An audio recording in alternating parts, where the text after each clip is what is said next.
হাই friends, আজি ভণ্টি মই আৰু মোৰ ফ্ৰেণ্ডছ আমি এঠাইলৈ গৈ আছোঁ, মানে ফুৰিব ওলাইছোঁ। বহুত দিন হ'ল ক'তো যোৱা নাই, সেইবাবে আজি আমি ওলালোঁ।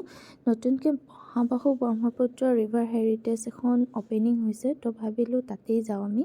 তো এয়া তাৰে আপোনালোকে যদি মহাবাহু ব্ৰহ্মপুত্ৰ হেৰিটেজলৈ যায় তেন্তে ফাৰ্ষ্টে ব্ৰহ্মপুত্ৰ হেৰিটেজ ৰিভাৰ চেণ্টাৰতে আপুনি টিকেট কাটিব লাগিব। তাৰপাছতহে আপুনি তালৈকে যাব পাৰিব, সেইটো পাৰ্কলৈকে। প্ৰথমে তাতে টিকেট কাটিব লাগে। তো এয়া আমি সোমালোঁ গেটৰ পৰা।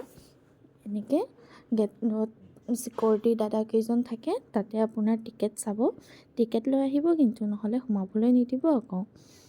তাৰপাছত ভিতৰত সোমালোঁ। এনেকৈ ভিতৰত সোমাই কেনে খুবেই ভাল লাগিলে, মানে পৰিৱেশটো বহুত ধুনীয়া হয়, বহুতেই ধুনীয়া। মানে ইয়াতে আপুনি ফেমিলিক লৈ আনিব পাৰে বা বাচ্ছাক লৈ আনিব পাৰে, ফ্ৰেণ্ডছৰ লগত আহিব পাৰে, মানে চবৰ লগতে আহিব পাৰে। ধুনীয়া হয় আৰু আহি আপুনি সঁচাকৈ খুবেই ভাল পাবগৈ। আজিলৈ ইমানেই, বাই বাই।